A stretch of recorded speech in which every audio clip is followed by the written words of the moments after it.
We tried one of Oman's most famous dishes, shua. They wrap it in banana leaves.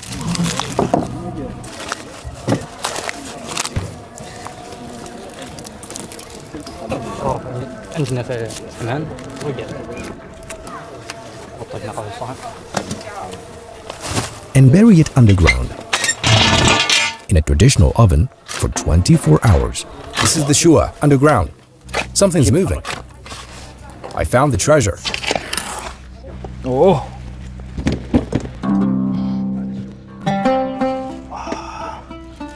It looks amazing. Look at the meat. Try it. Delicious. Delicious. Really delicious. Tender.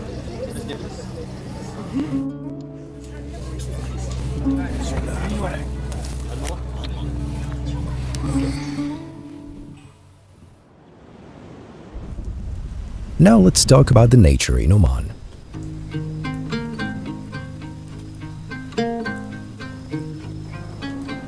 We headed south. The other face of Oman. This is Dhofar Governorate.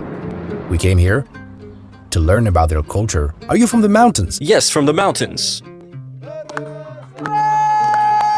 This is my twin. Hello. Seeing Greenland here was a real shock to me. Look, it feels like Switzerland or Vietnam. This is due to a season known as Khareef Dhofar, from June to September. Monsoon winds turn the mountains and plains green with fog and rain, a rare sight in the heart of the Arabian Peninsula, a tropical country in the Arabian Gulf.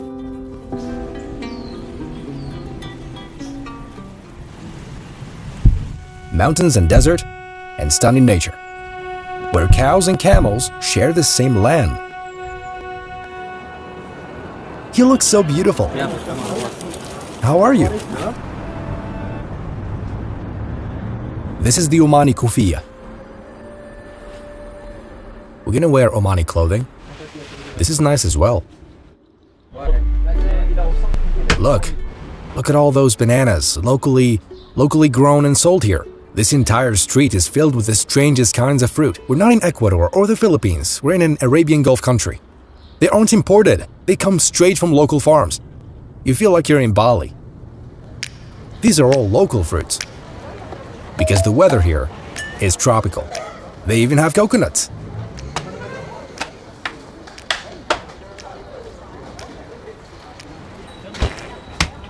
Thailand? No, this is from Salalah. Salalah. Did you hear that? The best coconuts only in Salalah. Even avocados grow here in Salalah. Salalah.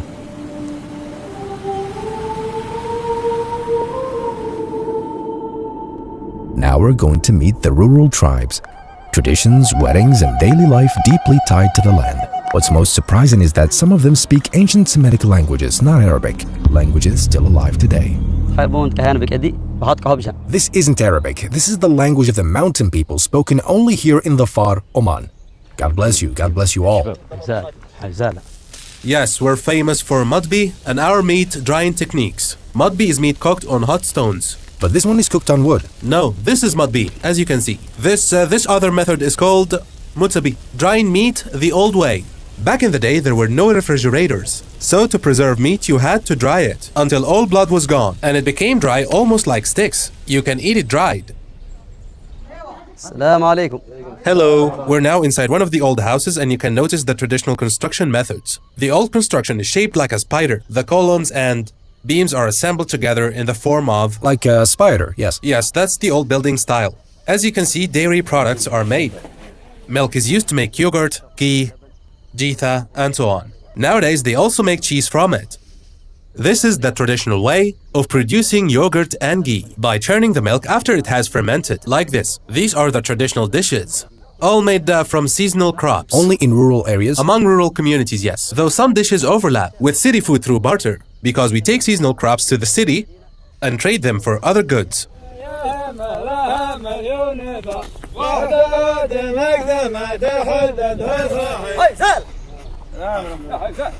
What is this outfit? This is the authentic traditional outfit. The rural one. Yes, the traditional. What is the difference between Bedouins and rural communities? Each has its own distinctive clothing. Bedouins wear a full robe, a belt like this one, and the khanjar. The khanjar is essential. Yes, Does this mean you now consider me one of you?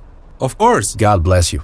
As you can see, some of the men are dressed just like you. Your weapon is on you. You're wearing the robe and the Dhofari shmal. God bless you all. Greetings from high atop the mountains. Exactly. So you speak Arabic and another language as well. Of course, Arabic is used in schools, government offices, and daily life. But within our community and at home, we speak the Jibali language. Welcome us in your language. طب هاي باغات. This means welcome gentlemen.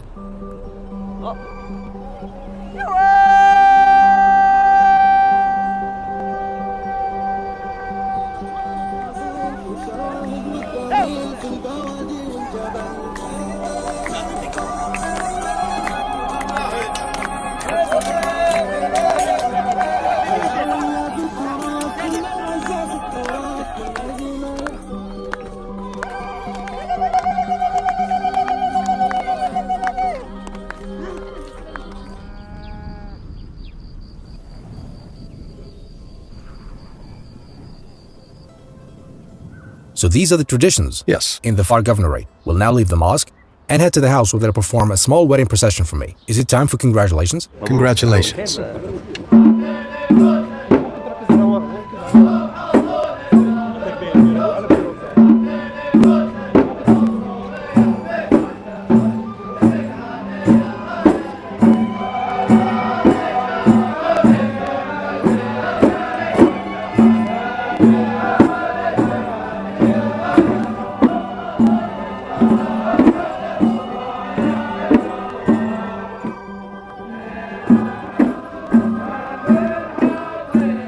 He deserves it.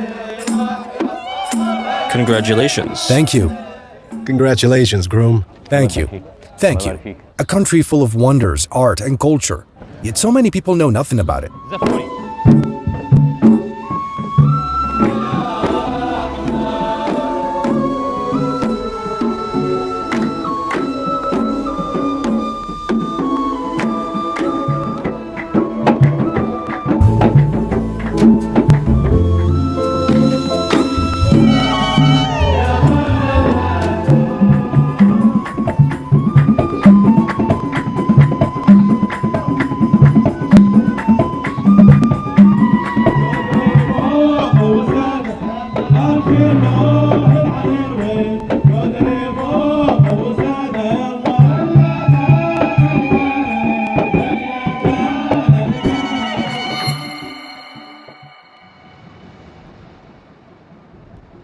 The Dhofar, 4,000 years ago, was known as the land of frankincense. They used to call it white gold. This is the frankincense tree? Yes, this is it. It was once sent to the European kings and the pharaohs.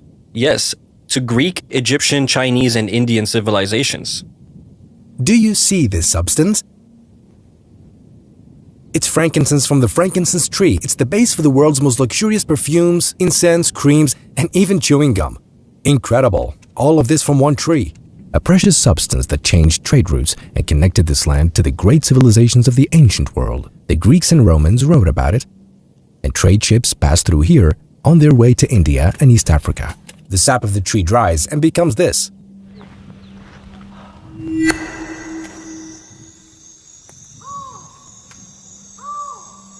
That's why the coastline was filled with forts, to protect something that was once worth more than gold. Hello. Hello, welcome. It's an honor to have you. We've just joined them here. Dhofar is unique for its diverse environments. You have coastal, rural, and an Agdi Bedouin environment. And each environment has its own architecture, culture, customs, and traditions. This is the traditional Dhofari house. Let's go inside. Pull the rope and push. Pull the rope. And push. So this is how people lived here. Of course. These stone blocks are unchanged for 150 years. So this is authentic. Yes, completely. And unchanged. Has my picture been here for 150 years? Yes, we inherited it. This is a gift. Look at this gift. Thank you so much. Welcome. You deserve far more. This is a Quran. Do you see the golden hue? It's written with gold ink. This is gold ink. You're welcome. We're now going to experience one of the strangest art forms in the world. An art called the End of Grief.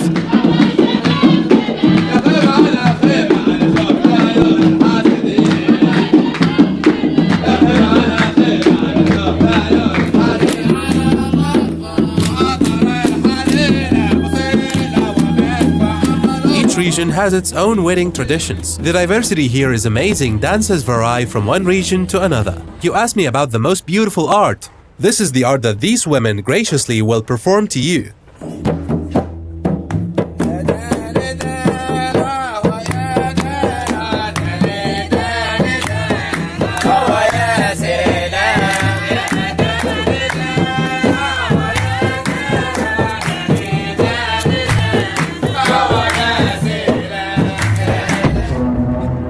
They will now start the lament, as if someone has passed away, chanting sorrowful words.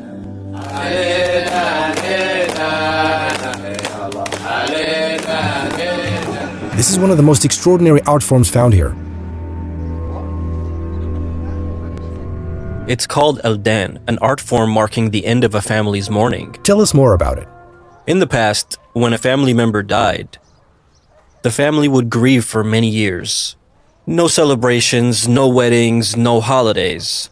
Then this art emerged, Eldan, performed to officially mark the end of mourning for the deceased's family. So it's not called a death dance? No. Okay.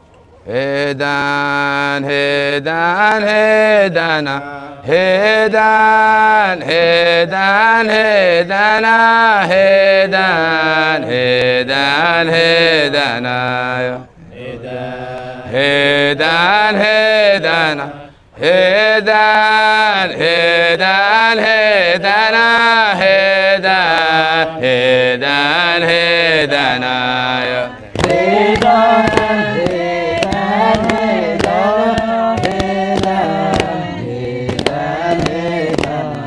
Hedan, hedan, hedana, hedan, hedan, hedana, hedan, hedan, hedana, hedan, hedan, hedana, hedan, hedan, hedana, hedan, hedana, hedan, hedan, hedana, hedan, hedan, hedana, aledan, hedana, hey Allah, aledan, hedan, hedan, aledan, hedan, hey Allah, aledan, hedan, aledan, hedan, hey Allah, aledan, hedan. Is this art still practiced today? Yes, some families still practice it. But these traditions are ancient and are now very rare. Only a few still practice them. Now we'll see Al-Bara, a dance registered with UNESCO as an intangible world heritage.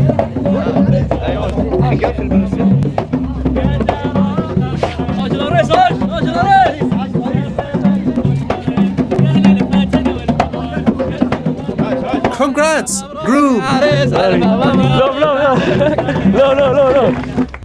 I'm standing here, I'm on the groom's family, and over here are the bride's family. They exchange poetry.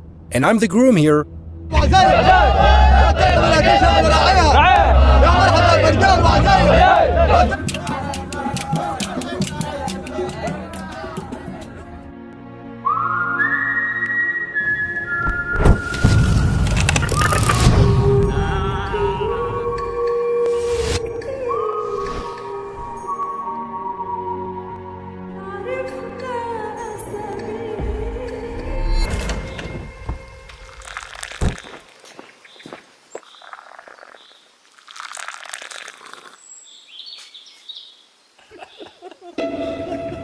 This is Oman.